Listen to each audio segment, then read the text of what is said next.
To change the wallpaper on Redmi Note 15 Pro 5G, first of all, we'll need to open settings on our device. Next step is to scroll down, and here we can click on personalization.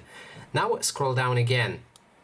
You should be able to see different wallpapers on this area right here. They are the preset wallpapers from this device. So we can click on any of them and then simply apply them to any type of screen, like lock screen or home screen, or both of them.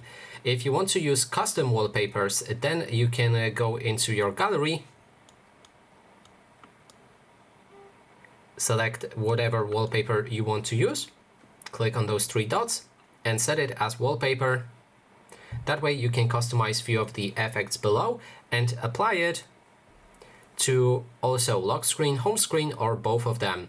And that is basically everything. Thanks so much for watching, and if you like this video, please consider subscribing.